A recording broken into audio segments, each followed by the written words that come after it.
शुक्रवार को संभल एक नए किस्म के इम्तिहान से फिर गुजरेगा। जी हाँ, जुम्मे की नमाज है और शुक्रवार को ही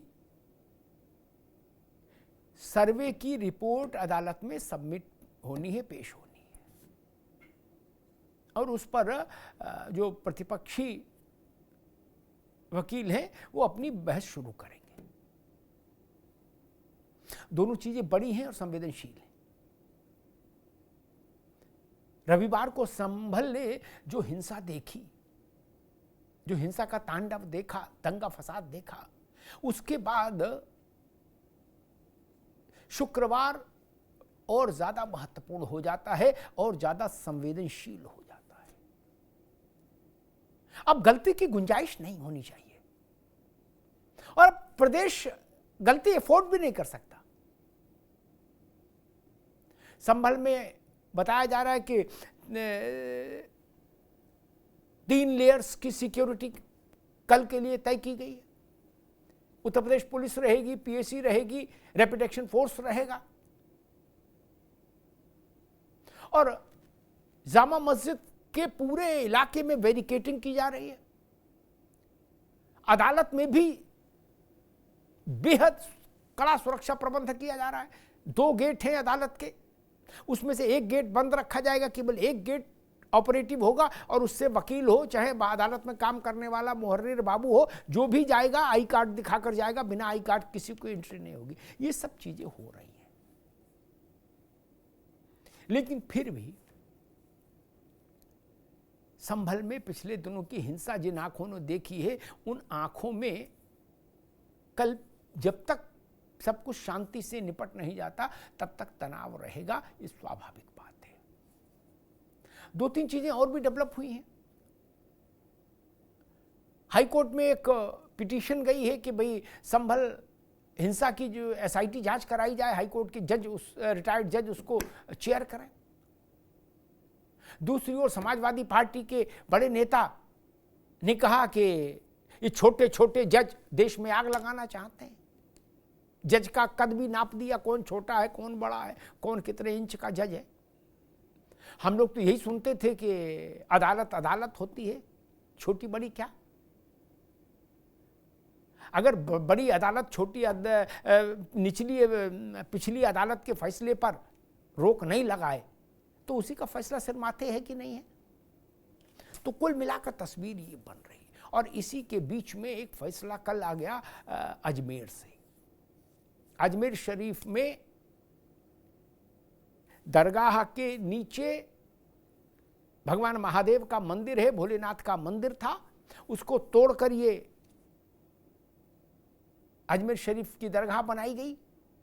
इस आशय का एक मुकदमा दर्ज हुआ और उस मुकदमे पर संबंधित अदालत ने संज्ञान लिया। उस याचिका पर उसको सुनने लायक माना और नोटिस इशू कर दिया। जिस रास्ते संभल गया उसी रास्ते अजमेर भी जाएगा। संभल में जितनी हिंसा हुई, जब संभल में इतनी हिंसा हो गई तो अजमेर की स्थिति क्या होगी सोचिए। तो कुल मिलाकर कल का दिन सियासत के लिए भी महत्वपूर्ण है, सिक्योरिटी फोर्सेस के लिए भी महत्वपूर्ण है और आम आदमी के लिए भी महत्वपूर्ण है। और दूसरी ओर एक बात और कही जा रही है, संभल के सांसद हैं जियाउर रहमान वर्क, जो नेम्ड हैं इस दंगे के में जिन लोगों के खिलाफ मुकदमा दर्ज हुआ है उनमें पहले आरोपी हैं जियाउर रहमान वर्क। वर्क साहब को एक और शिकायत हो गई। वो कह रहे हैं कि दंगाइयों के फोटो क्यों लगा रहे हो जी, दंगाइयों का चेहरा क्यों दिखा रहे हो, चेहरा पर्दे में रहने दो, पर्दा ना उठाओ, पर्दे में रहने दो, पर्दा जो उठ गया तो भेद खुल जाएगा। कुछ ऐसा माहौल बन रहा है। और वर्क साहब कह रहे हैं कि सुप्रीम कोर्ट के आदेश की अवहेलना है। गजब है ना, अदालत के आदेश की अवहेलना के प्रति कितने चिंतित हैं वर्क। और संभल में जब पत्थर चल रहा था, गोली चल रही थी, तो अदालत के आदेश का सम्मान हो रहा था। अदालत के आदेश के खिलाफ ही तो ये दंगा हो रहा था। वर्ग साहब कह रहे हैं हम सुप्रीम कोर्ट जाएंगे, सुप्रीम कोर्ट का दरवाजा खटखटाएंगे, संभल में शांति के लिए नहीं, प्रयास करेंगे इसके लिए कि दंगाइयों के पोस्टर हटाएं, दंगाइयों के फोटो सार्वजनिक स्थानों पर ना लगाए जाएं। कितने पर्दा नशीन हैं ये दंगाई, नहीं? जब संभल को जला रहे थे, सुलगा रहे थे, तो 2-2 फुट कूद रहे थे। अब पोस्टर लग गए तो सांसद महोदय कह रहे हैं सुप्रीम कोर्ट की अवमानना है, हम सुप्रीम कोर्ट का दरवाजा खटखटाएंगे। आप कम से कम सांसद को ये जरूर कहना चाहिए था, एक भी बार ऐसा कोई वक्तव्य जियाउर रहमान वर्क का नहीं जिसमें उन्होंने कहा हो कि जिन्होंने पत्थरबाजी की, जिन अराजक तत्वों ने, हम उसकी निंदा करते हैं, उनके विरुद्ध कठोर कार्रवाई। ऐसी कोई बात ही जुबान पर नहीं लाए। वो तो कह रही है बच्चे मासूम हैं, मासूम बच्चों पर जुल्म और ज्यादती हो रही है, इसलिए सुप्रीम कोर्ट जाएंगे। तो कुल मिला के तस्वीर ये कि संभल अभी भी तनाव के चक्रव्यूह में फंसा हुआ है।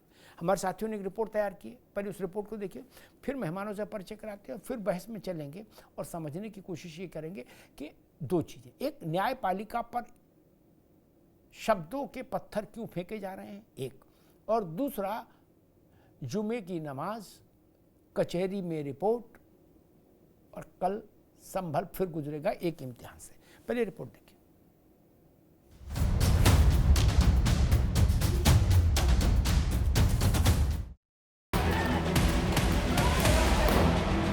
केवल संभल के लोगों को बदनाम करना चाहते हैं। इनके बयानों से संभल के लोग बदनाम होने नहीं जा रहे हैं। जैसे अनुमति मिलती जाएगा, डेलीगेशन गठित है। महाराष्ट्र हरियाणा में धूल चटा दिया, फिर भी एंकड़ी नहीं जा रहा है और अभी भी समाज को जलाने के लिए ये संभल जाना चाहिए।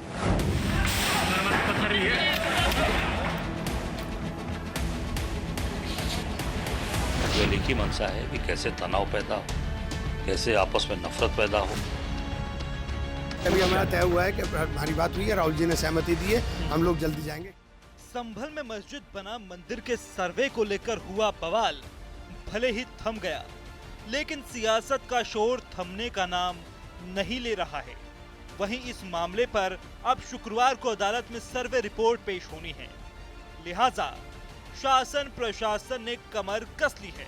3 लेयर वाली सुरक्षा में कोशिश ये कि बिना इजाजत परिंदे भी पर न मार पाएं, और तो और वकील और बाकी लोग भी बिना पहचान पत्र एंट्री नहीं पा सकेंगे। पुलिस, पीएससी और सीआरपीएफ की सुरक्षा के अलावा सोशल मीडिया पर भी कड़ी नजर है। एहतियात के लिए इंटरनेट भी बंद रहेगा। वहाँ पूरी शांति है, कहीं कोई अशांति या कोई उत्तेजना वाली बात वहां पर देखने में नहीं आ रही है। लोगों को विश्वास मिले, पुलिस प्रशासन सीधे तौर पर उच्च आदेश सरकार की तरफ से हैं। लोग अशांत करना चाहते हैं तो राजनेताओं को मेरी सलाह है कि जो भी, चाहे वो पक्ष में हो चाहे विपक्ष में हो, विपक्ष में रहते हुए भी उनका दायित्व है कि शांति व्यवस्था बनी रहे। उत्तेजना फैलाने वाले बयानों से उनको बचना चाहिए। वहीं इस मामले पर मचे सियासी संग्राम में आरोप प्रत्यारोप का दौर भी जारी है। संभल में सर्वे वाले संग्राम के बीच अजमेर दरगाह के सर्वे वाले ऑर्डर ने भी माहौल गर्मा दिया है। नेताओं के निशाने पर अब अदालत आ गई है। इस तरह के जजेस भी, छोटे छोटे जजेस बैठे हुए हैं जो इस देश में आग लगवाना चाहते हैं। कोई मतलब नहीं है। अजमेर शरीफ पर हमारे प्रधानमंत्री स्वयं चद्दर भिजवाते हैं, सारे देश के लोग, दुनिया भर के लोग आते हैं वहाँ। अब उसको विवादों में डालना बहुत ही घृणित और ओछी मानसिकता का प्रतीक है। और ये यही नहीं, ये सत्ता में बने रहने के लिए बीजेपी समर्थित लोग कुछ भी कर सकते हैं। देश में आग लग जाए इनसे कोई मतलब नहीं, सत्ता में बने रहें बस। आप बताइए क्या करना चाह रहे हैं लोग? आखिर क्यों इतनी नफरत पैदा कर दिए बीजेपी आरएसएस वाले मस्जिद दरगाहों के ताल्लुक से? प्रधानमंत्री नरेंद्र मोदी खुद चादर भिजाते हैं। अब बताइए उस पर क्या बोलेंगे वो? उन्होंने मिनिस्ट्री ऑफ माइनॉरिटी अफेयर्स को पार्टी बनाया, तो नरेंद्र मोदी की सरकार उसको बोलेगी कि वो दरगाह है ही नहीं है। प्लेसेस ऑफ वर्शिप एक्ट तो इस्तेमाल ही नहीं हो रहा। लोअर कोर्ट आखिर प्लेसेस ऑफ वर्शिप एक्ट को क्यों नहीं सुन रही है? विपक्ष के तमाम आरोपों के बीच योगी सरकार ने भी अपने तेवर दिखा दिए हैं। बुधवार को सरकार ने उन तमाम लोगों के पोस्टर सार्वजनिक कर दिए जो संभल के बवाल में शामिल थे। सरकार ने साफ कर दिया है कि कार्रवाई की कड़ी में कड़ा एक्शन लिया जाएगा। विपक्ष के वार पर भी सरकार की तरफ से पलटवार हुआ। अगर ये होर्डिंग, जुर्माना, उनके नाम जारी करना, तो कम से कम भारतीय जनता पार्टी को उनके भी नाम जारी करने चाहिए जो सर्वे के समय पर भारतीय जनता पार्टी के नारे लगाते हुए भारतीय जनता पार्टी के समर्थक सर्वे के समय गए थे। कम से कम उनके नाम तो जारी हों। दोषी वही लोग भी हैं, क्योंकि सर्वे की टीम के साथ भारतीय जनता पार्टी के लोग कैसे जा सकते हैं? और ये दिल्ली लखनऊ की लड़ाई है। देखिए, कानूनी लड़ाई लड़े, यही तो उत्तर प्रदेश की सरकार चाहती है कि उत्तर प्रदेश में जब चुस्त दुरुस्त कानून व्यवस्था है तो कोई कानून से खिलवाड़ ना करे। अगर समाजवादी पार्टी पराजय जो उपचुनाव में हुई है उसकी खींच उत्तर प्रदेश का माहौल खराब करके उठाने की कोशिश कर रही है तो बहुत नुकसान उठाएगी, चाहे उनका कोई सांसद हो या विधायक हो या पदाधिकारी हो। वो मैं जानता हूँ समाजवादी पार्टी गुंडे, अपराधी, माफिया, दंगाई, भ्रष्टाचारियों का एक गैंग है। बहरहाल संभल में सर्वे को लेकर रविवार को हुई रार के बाद कभी यूपी सरकार पर सवाल उठे तो कभी पुलिस प्रशासन पर सवालों का ये संग्राम जज और अदालत तक जा पहुंचा है। वहीं कल पेश होने वाली सर्वे रिपोर्ट से पहले सरकार ने भी पूरी तैयारी कर ली है। ऐसे में सवाल ये कि संभल तो हो गया शांत, सियासत क्यों है अशांत? सियासत क्यों है अशांत, यही बड़ा प्रश्न है। मेहमानों साहब का परिचय करा दें। ओपी सिंह साहब हैं, भारतीय जनता पार्टी के प्रवक्ता, ओपी सिंह जी का स्वागत है। विवेक नारायण साहब हैं, कांग्रेस के नेता, विवेक जी का बहुत स्वागत है। मनीष गुप्ता हैं, राजनीतिक विश्लेषक, मनीष जी का बहुत स्वागत है। और समाजवादी पार्टी के नेता मीसम जैदी अभी हमारे साथ कुछ क्षणों में जुड़ेंगे। मैं मनीष जी से बात शुरू करूंगा, फिर राजनीतिक लोगों के पास जाऊंगा। मनीष जी, अभी तक हम देखते थे कि सत्तारूढ़ दल पर आरोप लगते थे, पुलिस प्रशासन पर आरोप लगते थे। अब मामला आगे चला गया, क्या अब की सीधे अदालत से ताल ठोक लिया है भाई लोगों ने। बोले छोटे छोटे जज आग लगाना चाहते हैं। जज को भी फीते से नाप दिया इंची टेप से, बोले तुम छोटे जज हो, तुम पीछे बैठो। अदालत से इतनी नाराजगी क्यों, इतना तीखापन क्यों मनीष जी? अमिताभ जी, ये दरअसल ये पूरा इकोसिस्टम है जो अपने मन मुताबिक अगर फैसला ना आए तो जज को ही नाकाबिल बता रहे हैं। अरे जो आज छोटा जज है कल वो हाई कोर्ट में जाएगा, परसों वो सीजेआई भी बनेगा। अब भाई भतीजाबाजी बंद होने वाला है। तो मेरा कहने का मतलब है इस तरह की बात भड़काऊ है। मैं जो बात कर रहा था इकोसिस्टम की, ये इकोसिस्टम वही है जो ये कहता है कि हमने जो कब्जा कर लिया सो ठीक, और अब तो हम आपके स्कूल कॉलेज नहीं छोड़ेंगे, गांव नहीं छोड़ेंगे, मोहल्ले नहीं छोड़ेंगे। अब ये भी खबर मिली है कि बनारस में जो उदय प्रताप कॉलेज है वो वक्फ कह रहा है हमारा है, यानी हमारा जो वक्फ है वो हमारा हो गया, और जो तुम्हारा था उसको हमने कब्जा कर लिया वो भी हमारा रहेगा। बात स्पष्ट ये है, अगर एक पक्ष कानून से चलना चाहता है तो दूसरा पक्ष कानून से नहीं चलना चाहता। और मजे की बात है, सेकुलरवादी के नाम पर कुछ पार्टियां ऐसी हैं जो कानून से ना चलने वालों को डिफेंड कर रही हैं, और ये वही लोग हैं जो महंगे महंगे वकीलों को इनको प्रोवाइड करेंगे। तो ये देश का दुर्भाग्य है कि सेक्युलरिज्म के नाम पर, देखिए ना, सेक्युलर नाम पर इस देश का विकास रोका जा रहा है, हिंदू भावनाओं को चोट पहुंचाई जा रही है। ठीक, और आपको ये तो पता ही है कि जो सेक्युलर नाम इस देश के साथ जुड़ा है ये भी इलीगल तरीके से जोड़ा गया है। ठीक है मनीष भाई, दोबारा आते हैं आपको। अभी आज सेकुलर और संविधान पर मत जाइए, उसमें अभी सुप्रीम कोर्ट ने एक फैसला दिया है, अभी उसी तक हमको रहना चाहिए। विवेक भाई, मैंने एक पत्रकार के नाते शाहबानों का केस देखा, उस पर आपकी पार्टी का एटीट्यूड देखा, राजीव गांधी का 360 डिग्री पर घूम जाना देखा, आरिफ मोहम्मद का इस्तीफा देखा, और उस दिन से आज तक कांग्रेस कभी अपने बहुमत की सरकार नहीं बना पाई। क्या मैं देख रहा हूं वैसे ही गुस्सा जैसे शाहबानों के समय में अदालत के खिलाफ गुस्सा था ना, वैसे गुस्सा इस बार भी नेताओं में दिख रहा है। क्यों भैया, क्या ऐसा चाहते हो कि हमारे पक्ष में फैसला देगी अदालत तो संविधान, न्यायपालिका, संविधान की लाल किताब सब सिर माथे, और हमारे मन के खिलाफ फैसला आया तो अदालत की ईंट से ईंट बजा देंगे? शाहबानों के समय जैसे बजाई थी ये संभल। विवेक जी, ऐसी स्थिति क्यों? अदालतें हैं, ये बात सीजीआई ने भी कही थी, सेवानिवृत्त सीजीआई चंद्रचूड़ जी ने भी, उन्होंने कहा था कि आप ये चाहते हो हम विपक्ष की तरह काम करेंगे आपके हिसाब से, कहा था ना विवेक जी?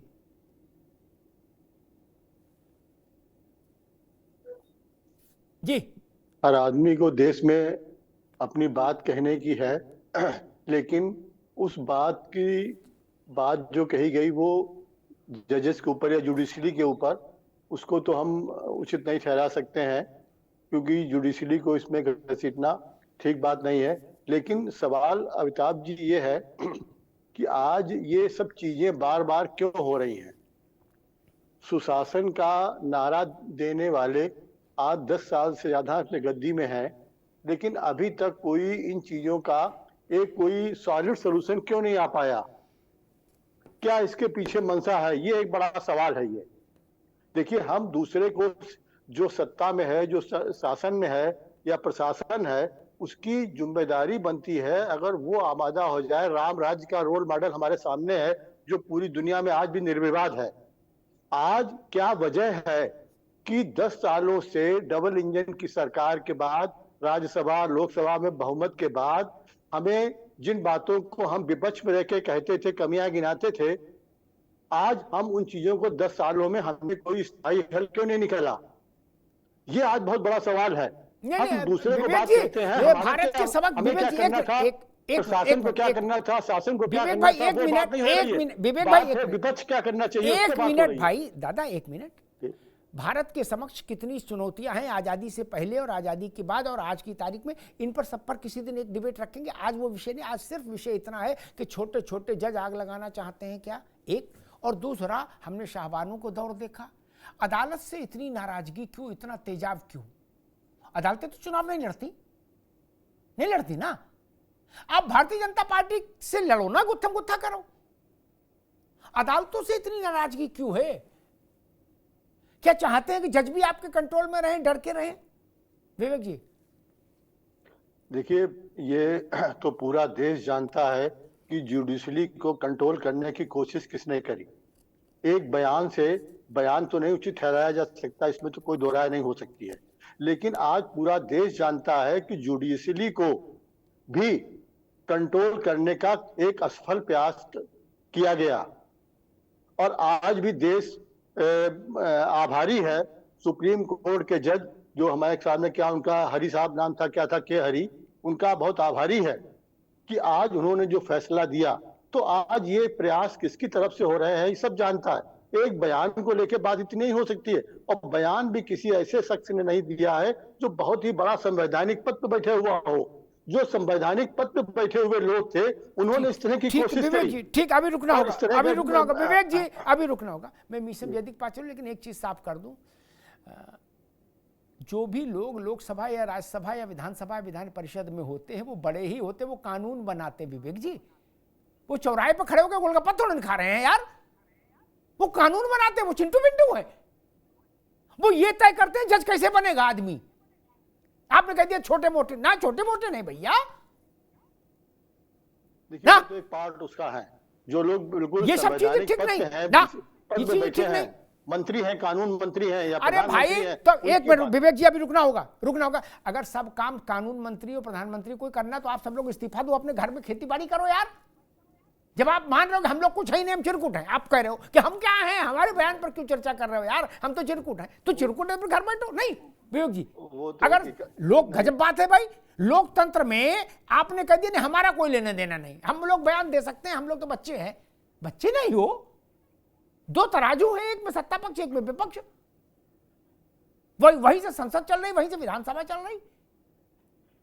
आप कह रहे ना हमारे बालों पर उंगली ना उठाना अग्निहोत्री जी, ये तो बालक हैं अभी, ये बालक है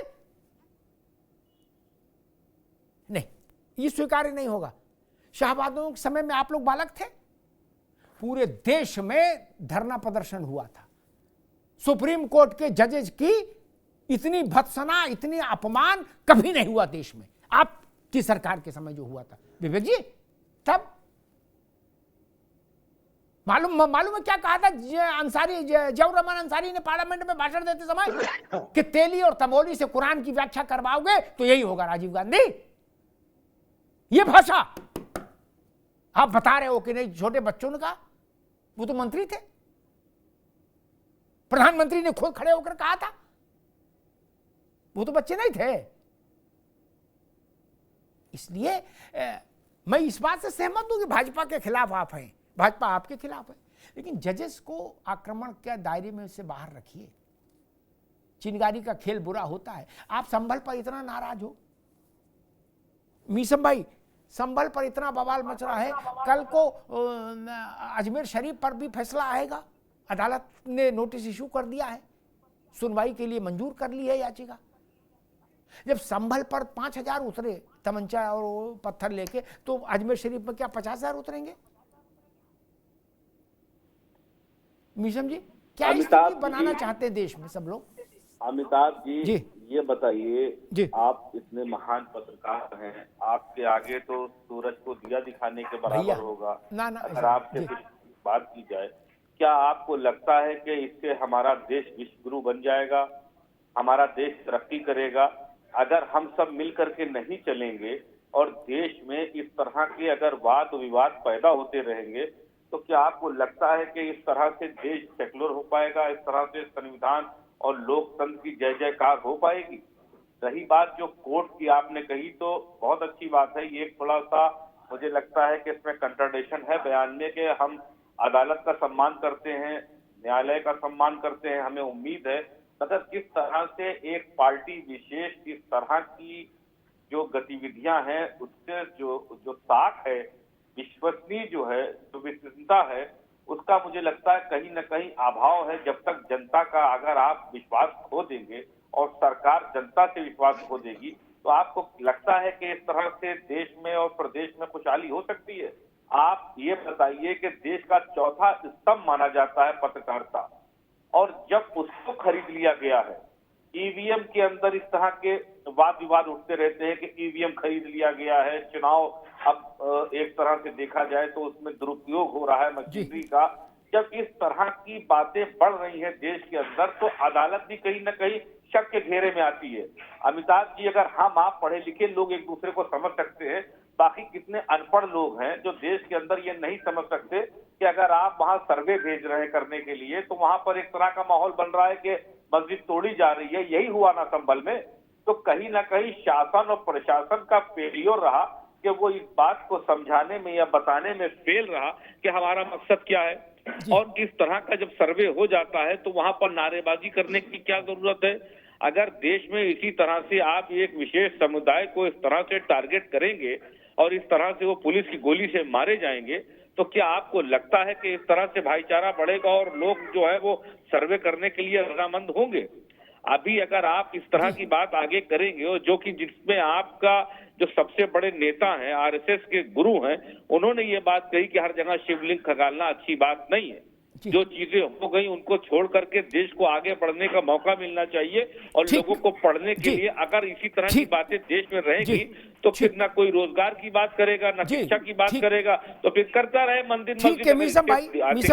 ये कहीं ना कहीं अमिताभ जी कट्टू सत्य है कि भारतीय जनता पार्टी को इससे फायदा हो रहा है, ये सच है, मगर उनको ये नहीं पता कि ये आगे चल करके देश को किस कुतरघात में डाला जा रहा है।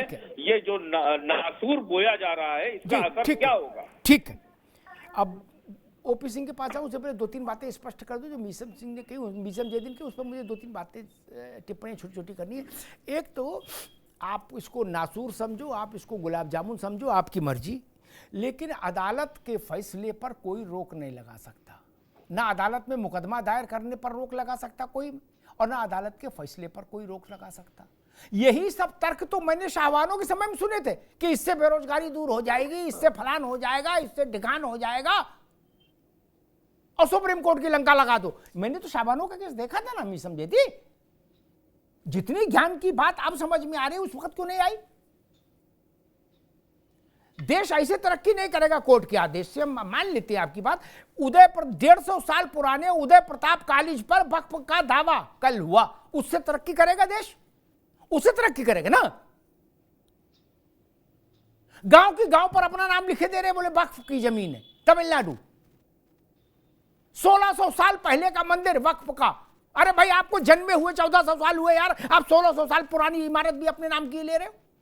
इससे देश तरक्की करेगा? मैं तो इस बात से हैरान हूं। मीसम भाई ने कहा कि सर्वे हुआ तो लोगों को लगा मस्जिद तोड़ी जा रही है। अच्छा चलो, अब तो समझ में आ गया कि नहीं तोड़ी जा रही है। अजमेर में भी अगर मान लीजिए सर्वे हुआ तो वहां भी पत्थर और तमंचे चलाए जाएंगे, एक। और दूसरा कहा, जैदी साहब ने कहा कि मासूम बच्चे मारे गए। मैं उनकी इस बात से पूर्णतः असहमत हूं। क्या पुलिस आत्मरक्षा में बल प्रयोग नहीं कर सकती? पुलिस के लिए मरना ही नियति है कि नहीं, ये मासूम लड़के हैं, ये आपको मार सकते हैं, तमंचे से गोली भी मार सकते हैं, जिंदा भी जला सकते हैं, पत्थर से सिर भी फोड़ सकते हैं। क्यों? क्योंकि अगर इनमें आपने इनको ऐसा करने से रोका तो संविधान खतरे में आ जाएगा, सेकुलरिज्म खतरे में आ जाएगा कि मासूम लड़कों को कैसे रोका। नहीं भाई साहब, जिसके हाथ में पत्थर मीसम, वो मासूम नहीं, ये बात ध्यान रखिए। ओपी सिंह जी, कल का दिन बहुत महत्वपूर्ण है। जुमा है, नमाज है, और कल ही कोर्ट, डिस्ट्रिक्ट कोर्ट में रिपोर्ट पेश होनी है सर्वे की। और संभल के सांसद कह रहे हैं कि ये फोटो क्यों लगा दी आप लोगों ने दंगाइयों की। वो कह रहे हैं इससे बहुत ही माहौल खराब हो रहा है और हम सुप्रीम कोर्ट की कुंडी खटखटाएंगे कि दंगाइयों की फोटो नहीं लगनी चाहिए चौराहे पर, दंगाइयों की पहचान छुपी रहनी चाहिए, ऐसा वो कह रहे हैं। हक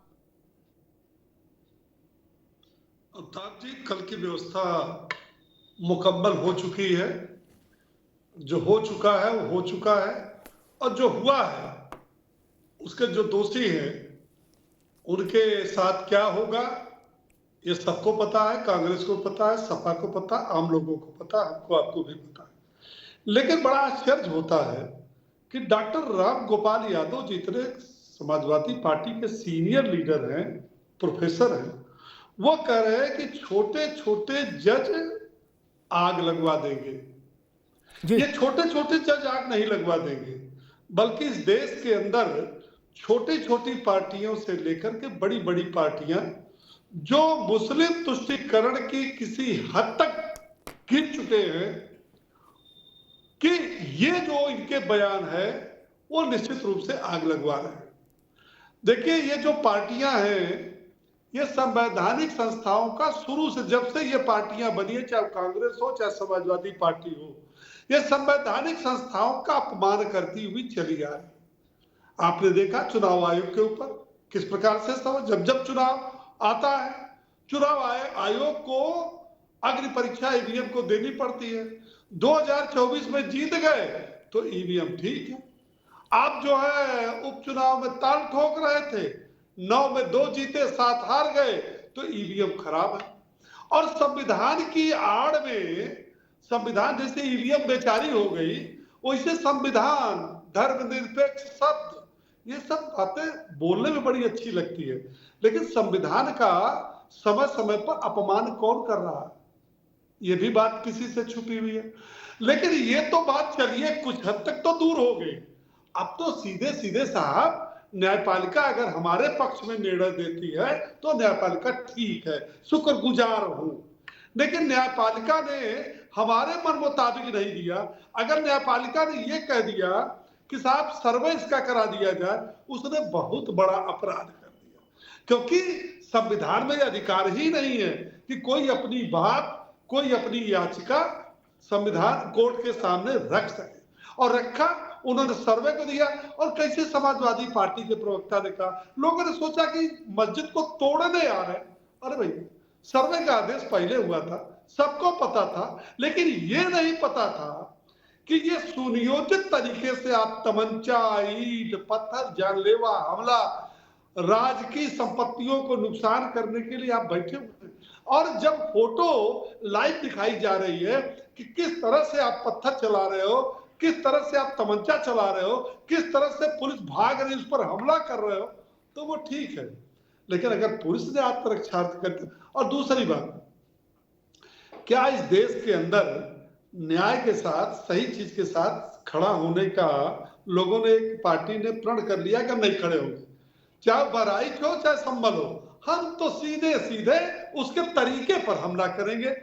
अगर बहराइच में मारा गया राम गोपाल मिश्रा, तो साहब ये बताइए कि लाउडस्पीकर पर क्या बज रहा था? नहीं बजना चाहिए था। वो हत्या हो गई, 36 गोली लग गई, नाखून उखाड़ दिया, लेकिन बच क्या रहा था माइक पर? सवाल इस बात का है। और यहां भी सवाल ये उठता है, अखिलेश यादव जी का बयान कि जब सर्वे करने जा रहे थे तो भारतीय जनता पार्टी के लोग नारा क्यों लगा रहे थे? अब लीजिए साहब, कहीं तो हमने चैनल पर नहीं देखा, भारतीय जनता पार्टी का न कहीं गमछा था, न टोपी थे, न थे। अरे पुलिस जा रही थी, हो सकता है स्थानीय कुछ लोग रहे, नारा लगाने का तो हमने नहीं सुना। दूसरी बात, यह देश केवल भारत देश, देखिए बांग्लादेश में आज हो गया कि इस्कान का संगठन जो है ये कट्टर आतंकवादी संगठन है, कट्टर। इसके साथ जितनी कड़ाई की जाए वहां की सरकार ने आदेश पास कर दिया। लेकिन इसी देश के अंदर भगवान राम अयोध्या में पैदा हुए, जो हम पढ़ रहे थे कखा गगैया, और जब क्लास में गए नंबर 1 में, तो भगवान राम कौन थे? दशरथ के पुत्र थे। कहां पैदा हुए? अयोध्या। और उसके लिए 500 साल तक लड़ाई लड़ी, 100 साल से अधिक कोर्ट में लड़े। काहे को लड़े? भगवान राम अयोध्या में पैदा हुए। कांग्रेस ने कहा नहीं, अयोध्या में नहीं पैदा हुए। इस बात की लड़ाई हुई। और दूसरी बात, ये जो लोग चैनल पर बैठे हैं, क्या वक्फ बोर्ड 9 लाख हेक्टेयर जमीन पर कब्जा है? आपको मस्जिद बनाने के लिए अयोध्या ही मिला, आपको मस्जिद बनाने के लिए काशी ही मिला, आपको मस्जिद बनाने के लिए जो है वो मथुरा ही मिला, और आपको मंदिर तोड़ने के लिए सोमनाथ मंदिर मिला। आपने वो गलतियां की है आपके पुरखों ने कि आपने हमारे ऊपर, जिसको औरंगजेब जिंदाबाद कर रहा है ना, अभी भी औरंगजेब बाबर जिंदाबाद, उनकी औलादें अभी जिंदा हैं, और उन औलादों की पार्टियां भी जिंदा हैं उनका पक्ष रखने के लिए। आप सोचो ना, आप क्यों नहीं कह देते काशी में कि ठीक है, ये भोलेनाथ बाबा का जो है ये दर दे दो, मथुरा कृष्ण का है दे दो, अयोध्या राम का है दे दो? क्यों नहीं कहते हो? कहोगे हम लड़ेंगे, यहाँ राम पैदा नहीं हुए, या कृष्ण पैदा नहीं हुए। ओपी सिंह जी अभी रोकूंगा, ठीक है, दोबारा में आता हूं, दोबारा में आता हूं तो होगा जी, दोबारा में आता हूं ओपी सिंह भाई, दोबारा में आता हूं। मनीष गुप्ता, मेरी चिंता एक संभल से आगे की है, एक कदम। देश भर में ऐसे जहां जहां विवाद हैं, जहां मंदिर तोड़कर मस्जिदें बनाई गई, वो विवाद अदालतों में है, अलग अलग चरणों पर। अदालतें जब भी ऐसा कोई फैसला करेगी, जैसे अजमेर शरीफ का मैंने उदाहरण दिया कि वहां सर्वे कराओ, तो फिर संभल दोहराया जाएगा। यह संभल में इसलिए वो दंगा किया गया ताकि अदालतें भी सहम जाएं, ऐसी कोशिश है क्या? निश्चित रूप से यही है। अदालतों को बता देना चाहते हैं ये लोग कि तुम्हारी हैसियत नहीं है, और अगर तुम्हारी सबसे बड़ी अदालत ने फैसला दिया तो हमारी भीड़ तंत्र, हमारा ऑर्गेनाइज्ड इको सिस्टम इस फैसले को बदलने की हिम्मत रखता है। और शाहबानों के फैसला ने वो कह दिया, अरे जब राम मंदिर की बात थी तो क्यों नहीं कहा कि कानून की जरूरत नहीं है, हम दे देते हैं, पुराने मंदिर छोड़ो। और विश्व हिंदू परिषद हाथ जोड़ के रिक्वेस्ट कर रही थी, हमें 3 मंदिर दे दो, 3500 मंदिर नहीं चाहिए।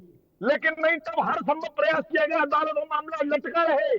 कपिल सिब्बल ये कहते रहे कि इस सीजन तो ना इलेक्शन के बाद चर्चा हो। खैर, आप समझिए ये सारा मुद्दा भी इसलिए है, संभल का प्रोग्राम जो है वो एक सैंपल है, वो बताने के लिए है कि संभल तो छोड़ो, अजमेर शरीफ छोड़ो, बात ये जब आप वक्त तक कुछ करोगे ना तो खून की नदियां बह उठेंगी, ऐसा मैसेज है।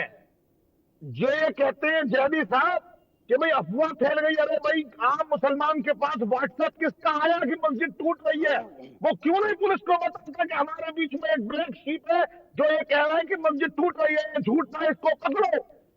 अरे दरअसल वो सब जो प्यार से सुन रहा है, जो प्यार से कह रहा है और जो प्रोटेक्ट कर रहा है, कोर्ट में डिफेंड कर रहा है, सारे के सारे उसी इकोसिस्टम का पार्ट है जो ये चाहते हैं कि वक्फ को छूना मना है, क्योंकि वक्फ उनके लिए ऑर्गेनाइज काम करता है जो जो गुंडे मवाली पकड़े। ठीक है मनीष बाबू, ठीक है मनीष बाबू। मीसम जैदी, एक सवाल खड़ा होता है, आपने कहा कि ये अफवाह फैल गई, ये बात फैल गई कि मस्जिद टूट रही है।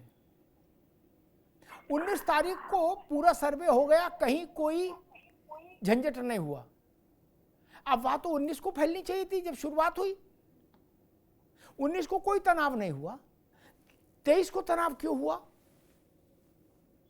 मिसम भाई। अमिताभ जी, कोर्ट आपकी, अदालत आपकी, पुलिस आपकी, सरकार आपकी, डबल इंजन आपका, तो अब सच्चाई कौन बयान करेगा? जहां पर झूठ बोलने की एक मशीन चलाई जा रही हो, जब आप खुद कह रहे हैं कि 19 तारीख को सर्वे हो गया और यहाँ पर बैठे बीजेपी के प्रवक्ता ओपी सिंह जो क्लीन चिट दे रहे हैं, जो नारे लगाते हुए दोबारा चले गए, तो वहां उनका क्या काम था नारे लगाने का? जब वो नारे लगाते हुए दोबारा गए तब वहां पर इस तरह की जनता में रोज बना के भाई ये अच्छा मिसम भाई, आप अगर कोई नारा लगा देगा, अगर कोई नारा लगा देगा तो ईंट से ईंट बजा देंगे, खून की नदियां बहा दी जाएंगी, पत्थर चलेंगे, तमंचे चलेंगे।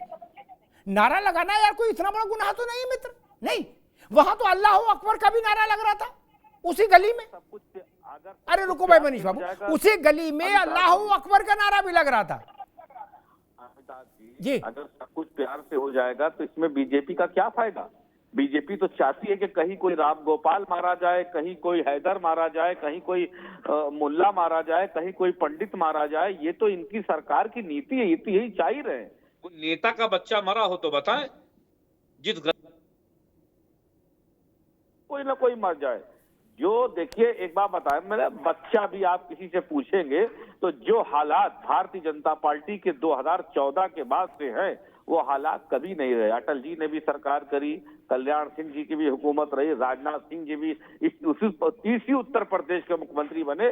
और उस टाइम की ये बातें हैं जब 92 में एक टेंशन प्रिवेल थी बाबरी मस्जिद को और राम जन्मभूमि को लेकर के, तब इतना कभी आपसी भाईचारा और इस तरह का आपस में इस तरह का वाद विवाद नहीं रहा। जो हालात अब देखने को मिल रहा है, इनका मामला ही यही है कि बांटो, राजनीति करो, बटोगे तो कटोगे, मरोगे। तो ये तो यही चाह ही रहे हैं। आपको क्या लग रहा है? अजमेर शरीफ जो दरगाह है वो मस्जिद तो है नहीं, वहां तो तमाम भारत के हिंदू, मुसलमान, सिख, ईसाई सभी चादर चढ़ाते हैं। ये तो सबके साथ खिलवाड़ कर रहे हैं, ना तो इनको दीन से मतलब, ना दुनिया से, ना धर्म से। एक मिनट, अजमेर शरीफ में क्या आप ये कहना चाहते हो कि कोर्ट अपना दरवाजा बंद कर ले? कैसे बंद कर सकता है? कोर्ट में मुकदमा जाएगा, कोर्ट सुनवाई करेगा, कोर्ट आदेश देगा। अरे कैसे रोक लोगे भैया? 100 साल में अगर कोई मालिक किसी किराएदार को मकान दे दे तो 100 साल बाद कोर्ट खाली नहीं कराती है कि लॉ एंड ऑर्डर का इश्यू होगा 144 लगा देती है। ये तो बहुत बड़ा देश का इश्यू है। यहाँ पर लखनऊ में राजा महमूदाबाद की कई 100 करोड़ की प्रॉपर्टी हजरतगंज के अंदर है और कोर्ट ने आदेश किया तो पुलिस ने रिपोर्ट लगा करके भेज दी कि यहाँ दंगा हो जाएगा।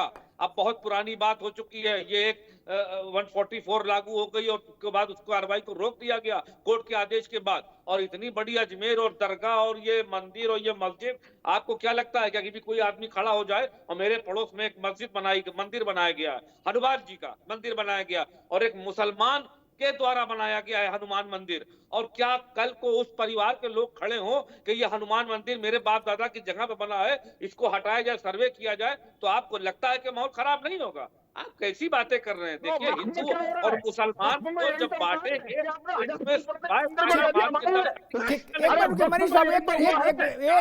दंगे कराना, और ये हो भी रहा है। तो अच्छा एक बात और भी अमिताभ जी, यहाँ पर जो बीजेपी के प्रवक्ता और मनीष गुप्ता जी बैठे हैं, हकीकत में देखा जाए तो अगर शायद मैं भी इनकी जगह पर होता तो इसी पैटर्न पर राजनीति करता, क्योंकि इसमें इनको वोट मिल रहा है। हिंदू ऐसा समझ रहा है कि बट जाएंगे, कट जाएंगे, खत्म हो जाएंगे, 100 करोड़ हिंदू खत्म हो जाएगा, तो इनकी पॉलिसी काम कर रही है। अब 2027 में ये देखा जाता है, अगर ये पॉलिसी काम करेगी इनकी, तो मुझे लगता है कि इनको अपने काम में आगे बढ़ते रहना चाहिए और देश की तमाम मस्जिदों को ढा देना चाहिए। और मुझे लगता है कि अगर यहाँ से देश के सारे मुसलमान अगर यहाँ से कहीं पलायन भी कर गए, तो फिर ये देश के उन हिंदुओं को मानना शुरू कर देंगे कि जो स्वर्ण जात से नीचे होकर के आते हैं। ठीक है, समझे कोई पलायन क्यों कर, ठीक है अभी रुकना होगा, मैं ओपी सिंह के पास जाऊंगा, आपने बड़े आरोप, रुकिए मी समझे भाई रुकिए, कोई पलायन नहीं करेगा, रुक जा बाबू, कोई पलायन नहीं करेगा। लेकिन हाँ ये भी सच है कि ये मकान वाला मसला नहीं है। क्या अयोध्या, काशी, मथुरा ये मकान नहीं है मित्र कि 100 साल हो गए अब अदालत भी खाली नहीं करा सकती। ये भाई बीच में नहीं, ये भारत की आत्मा है। भारत इस्लाम से पहले से है, इस बात को गांठ बांध लीजिए सब लोग। इस्लाम की पैदाइश से बहुत पहले से भारत है, मंदिर है, वेद है, स्मृतियां हैं, पुराण है, इस्लाम की पैदाइश से बहुत साल पहले, से हजारों सैकड़ों साल पहले। इसलिए ये मत घोर माठा मत करिए, ऐसी धारणा मत फैलाइए। और अगर इतना ही सद्भाव का मामला था तो फिर वक्फ को समझ नहीं है क्या? मेरे मित्र मीसम जैदी ने कहा कि आप किसी के मकान पे दावा करोगे तो तनाव होगा। वो तो 150 साल पुराने हुए यूपी कॉलेज पर दावा ठोक दिया कल वक्फ ने। वो तो कागज और पेन लेके चल रहे हैं और पीछे ले ही लगा के चाहे जैसी प्रॉपर्टी पे ठप्पा मार दे रहे हैं। वो वहां से अमृत टपक रहा है, वो देश की समस्याएं हल कर रहे हैं। इसीलिए वक्फ कानून आना चाहिए। इस देश में भू संपत्तियां एक ही कानून से तय होनी चाहिए। भू संपत्तियों के निर्धारण में विवेक जी धर्म के आधार पर अलग अलग कानून नहीं हो सकते, स्वीकार नहीं होने चाहिए। संपत्ति मुसलमान की हो, हिंदू की हो, सिख की हो, ईसाई की हो, पारसी की हो, जैन की हो, बौद्ध की हो, नव बौद्ध की हो, अगड़े की हो, पिछड़े की हो, दलित की हो, बामन की हो, ठाकुर की हो, एक ही कानून से निर्धारित होनी चाहिए। ये वक्फ नहीं चलता ना। एक ऐसी संस्था बना दी जो चाहे जहां कागज चिपका दे रही है कि ये हमारी है, और दूसरी तरफ कोई तमाम साक्ष्यों के साथ अदालत जाए कि इस दरगाह में, इस मस्जिद के नीचे मंदिर था, तो कहा जाएगा आप देश को बांटना चाहते हैं। नपना एक रखिए। ओपी सिंह जी, बहुत सारे आरोप समाजवादी पार्टी ने लगाए और वो कह रहे हैं कि इस राजनीति से भाजपा को वोट भी मिल रहे हैं, तो 27 में भी अगर भाजपा सफल रही तो फिर वो और तेजी से इस रास्ते पर जाएगी, और वो तो बात को वहां तक ले गए कि सारे मुसलमान इस देश से पलायन भी कर जाएंगे। जी, अगर 27 में सफल नहीं होगी, 27 में हम सफल हैं। आपने देखा ना, आपके चैनल पर महीनों डिबेट चला और आपने बार बार कबुलवाया, कांग्रेस सपा से और भाजपा उसमें हम ही बैठे थे, कि क्या ये 2027 का सेमीफाइनल है? तो लोगों ने कहा हाँ। तो आपने कहा ठीक है, 23 तारीख को डिबेट हम कराएंगे। आप लोग सब सहमत हैं, सबने कहा हम सहमत हैं। उसका नतीजा आपने देख लिया। इसमें बड़ी बड़ी बातें हैं। एक मनीष ने, जो राजनीतिक विश्लेषक, उन्होंने बड़ी अच्छी बात कही, वो हमको थोड़ा दिमाग में लगे जी। उन्होंने कहा कि संबल जैसे मामलों से अब इस तरह के लोग न्यायालयों को भी डराने का काम कर रहे हैं, न्यायालयों को डराने का काम कर रहे हैं। हमें तुरंत याद आया कि यार जब हम पत्रकारिता करते थे तो एक माफिया, छोटा सा गुंडा था, संगठन नहीं था, इलाहाबाद में प्रयाग अतीक अहमद, 1999 से लेकर के 2022 तक उसके केस का कोई फैसला किसी जज ने किया नहीं, और जिस न्यायालय में गया उस जज ने उसको ट्रांसफर कर दिया कि हम इस केस को नहीं देखें। इस तरह के 11 बार केस हुए, और जो 12वीं बार मजबूरी में जिसने जज ने लिया, वो बड़े जो फैसला दिया था वो बड़ा घुमा फिरा के दिया था। और आपने देखा कि बांग्लादेश में उपद्रवियों ने क्या किया। एक दिन गए सुप्रीम कोर्ट के जज से कहा, गए उतरो उतरो उतरो, चलो बाहर चलो, अब तुम सुप्रीम कोर्ट के जज नहीं हो, अब फलाना जज होंगे। वो आके बैठ गए। ये स्थिति है। दूसरी बात, इस देश के अंदर ये कुछ ऐसे भी चोर टाइप के राजनीतिक लोग हैं जो पर्दे के आड़ से नहीं, पर्दे के बाहर से आतंकवादियों, उग्रवादियों, उपद्रवियों को खुलेआम समर्थन किस लिए दे रहे हैं? कि वो मुस्लिम वोट बैंक कहीं जाने न पाएंगे। कह रहे हैं ना, बटेंगे तो कटेंगे, हम सीख लिए, अब बटेंगे नहीं और कटेंगे भी नहीं। जिसको बटना कटना था वो कट लिया, अब न हम बटेंगे न हम कटेंगे। आप बताइए अफ्ताब जी, आप भी तो पत्रकारिता की है, आप बताइए ना किस मुख्यमंत्री ने Kashi, Ayodhya, Lucknow serial bomb blast के आतंकवादी आरोपियों का अखिलेश यादव ने इसी इलाहाबाद हाई कोर्ट में कहा कि ये निर्दोष है, इनको छोड़ दिया जाए, सरकार इनकी पैरवी कर रही है। हाई कोर्ट ने कहा, फटकार लगाई कि ये आपका विषय नहीं, ये हमारा विषय है। और आपने देखा 1.5 साल पहले ये सारे उग्रवादियों को आजीवन कारावास हुई है, 10 लोगों को आजीवन कारावास, जिसको अखिलेश यादव ने कहा। और दूसरी बात, इस देश के अंदर हम बैठ के चैनल पर अच्छी अच्छी बातें, संविधान, न्यायालय, आरक्षण, क्या क्या बातें करते हैं, लेकिन आतंकवादियों और उग्रवादियों के साथ खुलेआम खड़ा कौन हो रहा है? जम्मू कश्मीर में हिंदुओं को 3 लाख हिंदुओं को पलायन करना पड़ा, बहु बेटियों और संपत्ति को छोड़कर के कत्लेआम हुआ। वो नहीं कोई चर्चा करेगा, लेकिन इस बात की चर्चा होनी चाहिए कि जब से भाजपा की सरकार बनी, ये आतंकवादियों को जो छूट मिली थी, हाथ सेना के बधे थे, अब वो खुल गए। तो जानते क्या हुआ? संयुक्त राष्ट्र संघ में ये पाकिस्तान ने एक दस्तावेज दाखिल किया और उसमें कहा कि साहब, यह भारतीय जनता पार्टी की सरकार जम्मू कश्मीर में मानवाधिकार का उल्लंघन कर रही है। और उसका प्रमाण जानते क्या दिया? उस देश की सबसे बड़ी पार्टी कांग्रेस पार्टी ने यह दावा किया कि वहां मुसलमानों के साथ जो है मानवाधिकार का उल्लंघन हो रहा। जब 300 का कत्लेआम हुआ और छोड़कर भागे तो नहीं हुआ। तो जो दंगाइयों की सरकार थी, ठीक ओपी सिंह जी, अभी कर्फ्यू वाली सरकार थी, दोबारा आता हूँ विवेक जी आप कुछ कहना चाह रहे हैं, लेकिन मेरा प्रश्न ये कि अदालतों का फैसला हर सूरत में सिरमाथे होना चाहिए, हमको अच्छा लगे या खराब लगे। ये नहीं चलेगा कि मीठा मीठा गप और कड़वा कड़वा थू, तो फिर अदालत की इस्तेसी करने पर निकल पड़ो सब लोग। कहा जा रहा छोटे छोटे जज देश में आग लगाने की कोशिश कर रहे हैं, यानी जज भी दंगाई हो गए। ये क्या कर रहा है इंडिया गठबंधन? विवेक जी देखिए, आपकी बात सही है, अदालत के फैसले पे कोई सवालिया निशान नहीं होना चाहिए, लेकिन जो रामगोपाल जी ने बात कही है, ये उनकी व्यक्तिगत बात हो सकती है, कोई पार्टी का स्टैंड नहीं है जिसको इतना हम बात कर रहे हैं।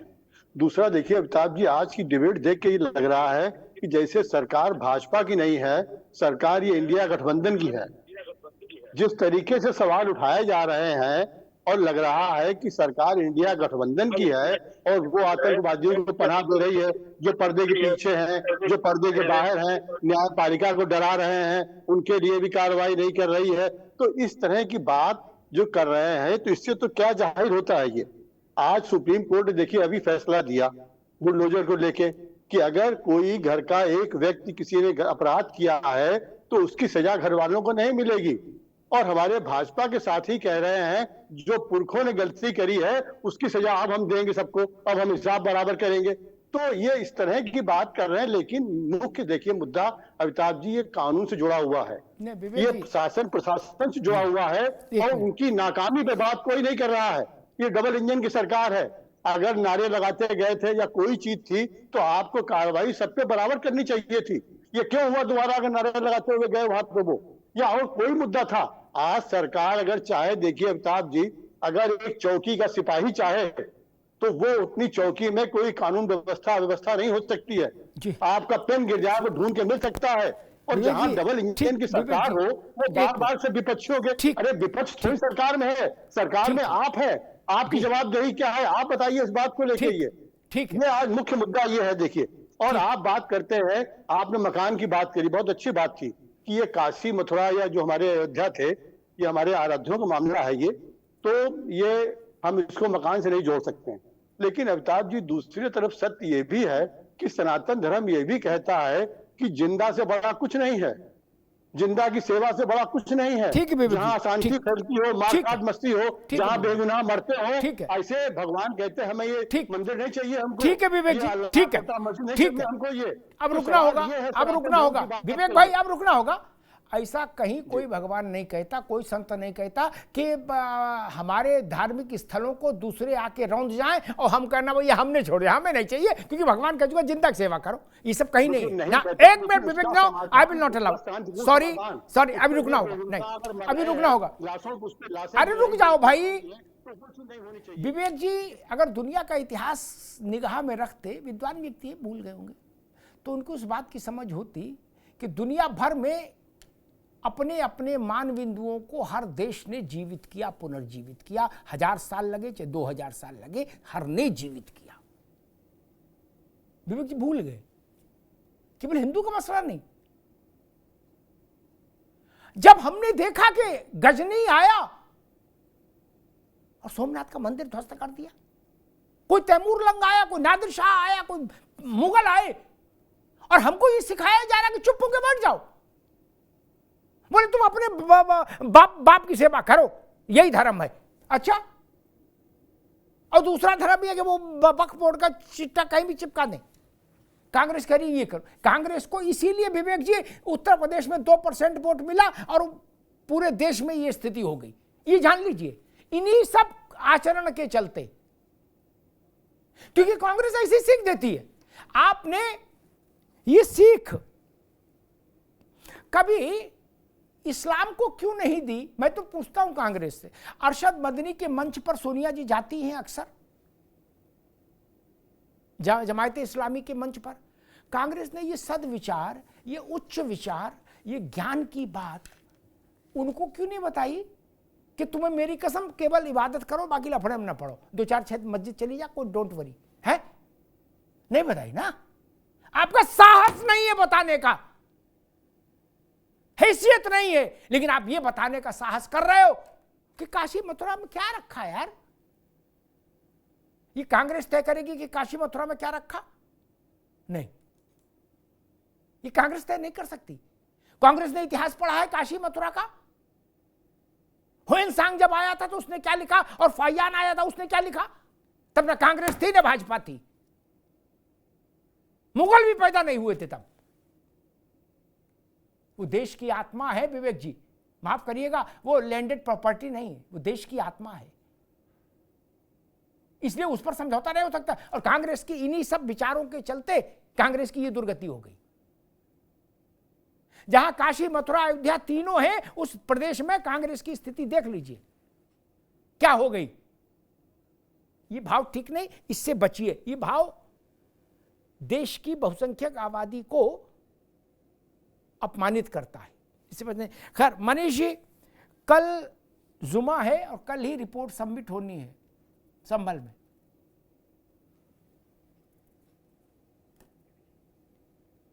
अच्छा, मीसम जैदी आपके पास चलता हूँ, तब तक मनीष जी से तकनीकी रूप से शायद जुड़ा में कुछ दिक्कत है, दोबारा देगा। मैं समझना चाह रहा हूँ कल जुमा है और कल ही रिपोर्ट सबमिट होनी है अदालत में।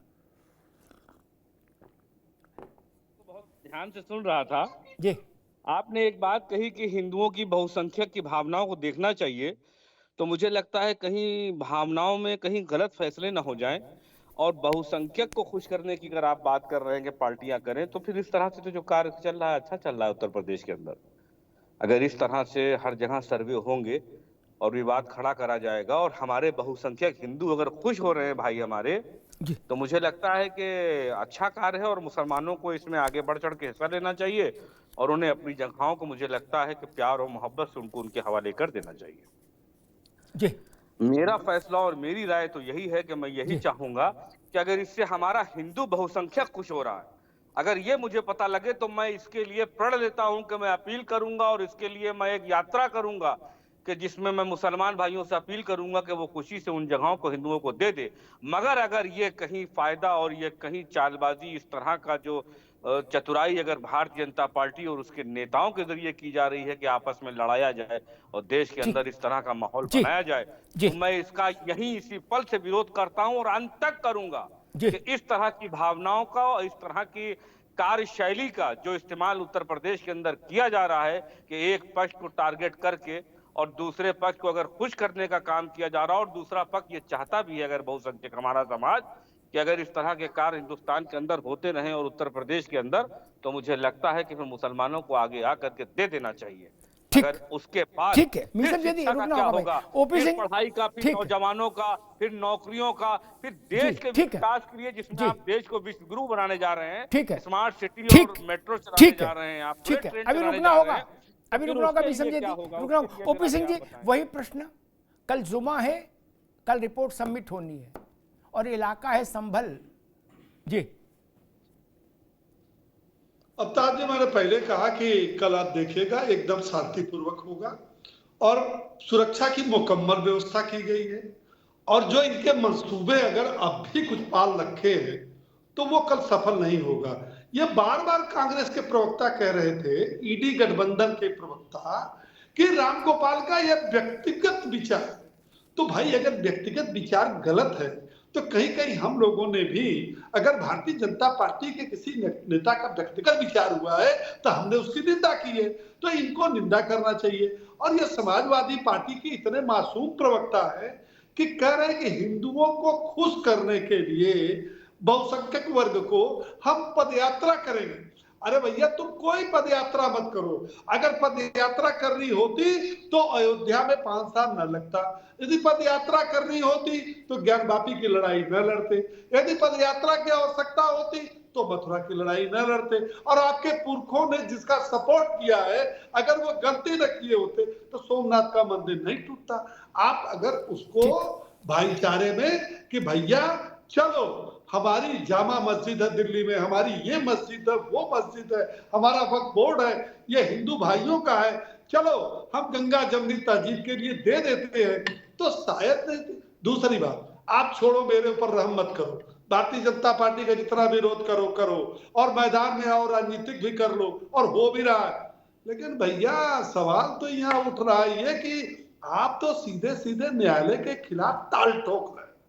आप करो नहीं, आप जो निर्णय दे रहे हो इससे जो है जल जाएगा, इससे जो है हम तमंचा चलाएंगे, अगर न्यायालय ने आदेश दिया तो हम पत्थर चलाएंगे। अरे उसका तो सम्मान करते, हमारा मत करो भैया। भारतीय जनता पार्टी से आपको अगर चिढ़ है, सरकार से चिढ़ है, तो आप विरोध करो, खुद जी भर के करो, लेकिन न्यायालय का क्यों करते हो?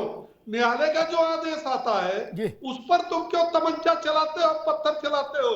और दूसरी बात, किसी प्रवक्ता को मैंने अपने जिंदगी में आज तक, आज के तारीख तक, समाजवादी पार्टी, बसपा, कांग्रेसी, वामपंथी दल को ये कभी मैंने नहीं देखा कि जहां उग्रवादियों की, आतंकवादियों को, उपद्रवियों की बात हुई हो उसकी इन्होंने निंदा किया हो। ठीक ओपी सिंह जी, अभी रुकना होगा, समय कम। कार्रवाई की बात छोड़ दो। ठीक है मित्र, आपने इतने कह दिया होता कि साहब ठीक, मैं उसकी निंदा करता हूं, इन्होंने जो ठीक ठीक। विवेक जी अभी रुकना होगा, समय कम है। एक बात मुझे स्मरण आई, अयोध्या, विवेक भाई सुन, बड़ी महत्वपूर्ण बात है, आगे जिंदगी भर काम आने वाली। अयोध्या का जब विवाद अदालत में चल रहा था तो साधु संत कहते थे कि राम का विषय अदालत का विषय नहीं है, ये हमारे प्राण का विषय है। तो दूसरे पक्ष के लोग कहते थे ये प्राण क्या होता है, कानून का मसला कानून से ही हल होगा, अदालत के अलावा किसी की बात नहीं सुनेंगे। जी विवेक जी, अब कहा जा रहा है अदालत की नहीं सुनेंगे, क्या गजब बात है। तब लड़ रहे थे कि अदालत की सुनेंगे, बोले सुप्रीम कोर्ट तक लड़ेंगे, अदालत की ही सुनेंगे। हाई कोर्ट का फैसला आया था मायावती के समय में, तो मुस्लिम पक्ष ने कहा कि हाई कोर्ट अंतिम कोर्ट नहीं है, हम बड़ी इजलास में जाएंगे और आखिरी दम तक लड़ेंगे। अच्छा जी, अब कोर्ट से ही नाराजगी है। अब कह रहे कोर्ट में मामले क्यों जा रहे हैं, तो कहां जाएं भैया, चौराहे पर फरियाई जाएंगे क्या मामले? ये तो अच्छी बात है, कोर्ट में जा रहे हैं। क्या मल्ल युद्ध चाहते हैं क्या देश में? संभल का मसला हो, भोज का मसला हो, अजमेर शरीफ का मसला हो, कहीं का मसला हो, इस्लाम की उम्र से ज्यादा पुरानी इमारतों पर भी ये दावा किया जा रहा है कि इस्लाम की इमारतें हैं। अरे भाई, जब जन्मे ही नहीं थे तो कैसे हो गई? तमिलनाडु में एक 2000 वर्ष पुराने मंदिर पर दावा ठोक दिया गया। मतलब क्या हो रहा है समझ ही नहीं आ रहा। 2000 वर्ष तो इस्लाम की उम्र नहीं। खींचतान के भी देखो 1400-1500 साल होगी, लेकिन कांग्रेस ने उसकी निंदा नहीं की कि भाई ये तमाशा बंद करिए। उत्तर प्रदेश में अभी हमारे नौजवान साथी मीसम जैदी कह रहे थे कि 100 साल हो जाए तो अदालत भी कहती भाई इन्हीं को रहने दो। उदय प्रताप कॉलेज को 150 साल हो गए, 150 साल से ज्यादा। वहां पोस्टर चिपका दिया, बोले वक्फ की संपत्ति है। ऐसे भाईचारा बनेगा? ऐसे गंगा जमुना बनेगी? ऐसे संविधान की रक्षा होगी? समाजवादी पार्टी ने कहा यात्रा निकालेंगे, उसका स्वागत है, निकालना चाहिए। लेकिन अयोध्या के समय की यात्रा निकालते तो ज्यादा फायदा होता। मुलायम सिंह जी इससे बड़े नेता भी थे तब। काशी के लिए निकाल लीजिए और मथुरा के लिए निकाल लीजिए, पहले इन्हीं दो के लिए निकाल लीजिए यात्रा। कोई समस्या नहीं, यात्रा अच्छी चीज है। अपील करिए कि छोड़ दीजिए, तनाव हट जाएगा, घट जाएगा। मैं तो आज जो ओवैसी हैं इनके अब्बा को जानता हूं। आजम खान थे, जियाउर रहमान अंसारी थे, सैयद शहाबुद्दीन थे। यही लोग थे ना बाबरी मस्जिद एक्शन कमेटी में। हमने इनकी लड़ाई देखी है मित्र। और समाजवादी पार्टी तो में बाबरी मस्जिद एक्शन कमेटी के तमाम लोग सक्रिय थे। उसमें आजम खान, जफरयाब जिलानी, तो समाजवादी पार्टी के बड़े नेता बाबरी मस्जिद के लिए ही लड़ रहे थे अदालत में। इस बात से कोई इनकार नहीं कर सकता। और विवेक जी की पार्टी तो गजबे है भाई। मुझसे 3 दिन से कांग्रेस के मित्र कह रहे कि इतनी जल्दी कोर्ट का आदेश लागू कराने की क्या थी, 10, 15, 20 दिन उसको तह लगा के रख देते। अच्छा जी, जब ताला खुला था तो इधर आदेश जारी हुआ, तब उस जमाने में तो कंप्यूटर भी नहीं था विवेक जी कि ईमेल सीमेल भेज दो, व्हाट्सएप भी नहीं था, ऐसा वाला टेलीफोन था। राजीव गांधी प्रधानमंत्री थे। 45 मिनट में ताला खुल गया था आदेश के। क्या उससे ज्यादा तेज तो इन्हें नहीं की कार्रवाई की। आपने खोल दिया था, आपको लग रहा था कि चुनावी लाभ मिलेगा, नहीं मिला, लेकिन आपने किया तो इसीलिए था। फिर उसको बैलेंस करने के लिए आपने शाहबानो मसले पर सुप्रीम कोर्ट को पलट दिया। मैं फिर कहूंगा, फैसला आपको अच्छा लगे तो भली भला, खराब लगे तो भली भला, अदालत का फैसला सिर माथे होना चाहिए। आपकी नाराजगी हाथ में पत्थर और बंदूक और तमंचा लेकर सड़क पर नहीं दिख सकती। बड़ी अदालत जाइए, बड़ी अदालत का रास्ता सबके लिए खुला है। लेकिन हिंसा, तनाव, आतंक, दंगा ये मंजूर नहीं।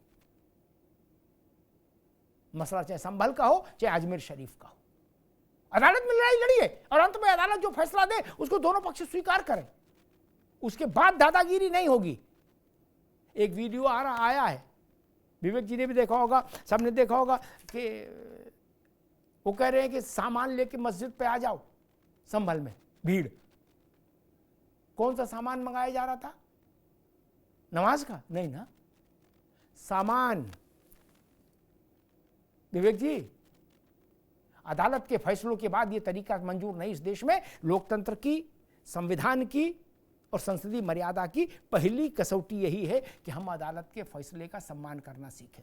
धन्यवाद।